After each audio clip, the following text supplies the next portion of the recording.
The rain pounded against the windows of the Uber car as I settled into the back seat.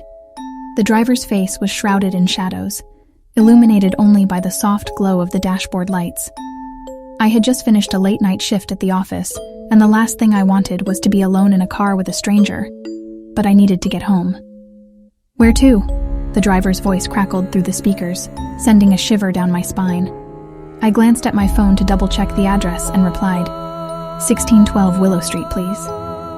The car pulled away from the curb, and I leaned back in my seat, trying to shake off the unease that had settled over me. The rain had turned the streets into glistening mirrors, reflecting the neon lights of the city. It was a beautiful sight, one that would have calmed my nerves if not for the feeling that someone was watching me.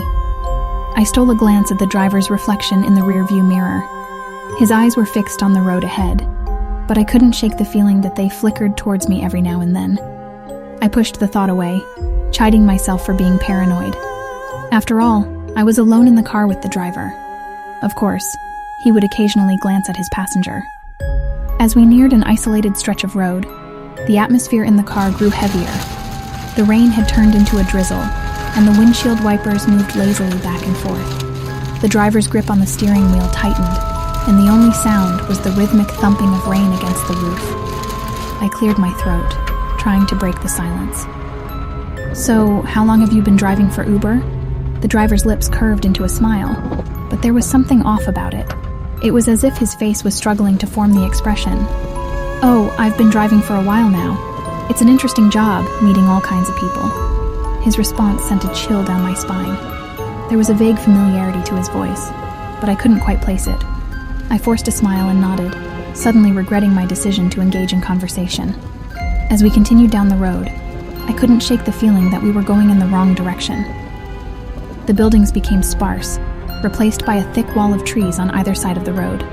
Panic began to rise within me, and I reached for my phone to check the GPS. To my horror, the GPS was frozen on a blank screen.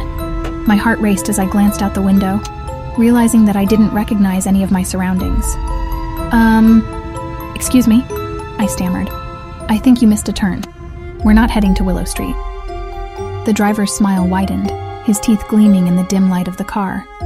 "Don't worry, we'll get you home," he said, his voice dripping with an eerie calmness. Fear gripped me as I fumbled for the door handle. My fingers trembled as I pulled on it, but the door refused to budge. I was trapped. My mind raced, searching for a way out, as the car continued down the desolate road.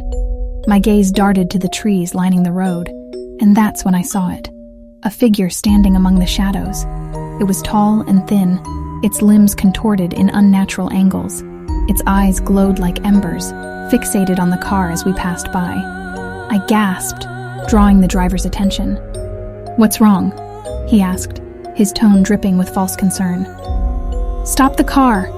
I screamed, my voice cracking with fear. "Stop the car now!" The driver's smile never wavered as he slowly pressed down on the accelerator, the car lurching forward. I frantically searched for anything I could use as a weapon, my heart pounding in my chest. The figure by the trees was gone, but I knew it was still out there, lurking in the darkness. And then, as if in response to my silent plea, the car's engine let out a sputter and died. The headlights flickered and went out, plunging us into total darkness. The rain had stopped, and an eerie silence settled over the car. The driver turned his head slowly, his face inches from mine. His eyes were no longer human. They were pools of darkness that seemed to absorb all light. "You should have never gotten into my car," he hissed, his voice a guttural growl. I screamed and threw myself against the door, this time feeling it give way. I tumbled out of the car and scrambled to my feet, not daring to look back. The woods were alive with the sound of rustling leaves and whispers that seemed to come from all directions. I ran blindly, fueled by pure terror, until I stumbled upon a road. I flagged down the first car that came by, a young couple who looked at me with concern. They offered me a ride, and I climbed into the back seat, my breath ragged. As they drove me to the nearest police station, I couldn't shake the feeling that I was being watched. I glanced out the window and froze. Standing among the trees by the side of the road was the driver, his eyes still glowing with an otherworldly light. I shuddered, realizing that the nightmare was far from over. Whatever that thing was, it had taken a liking to me.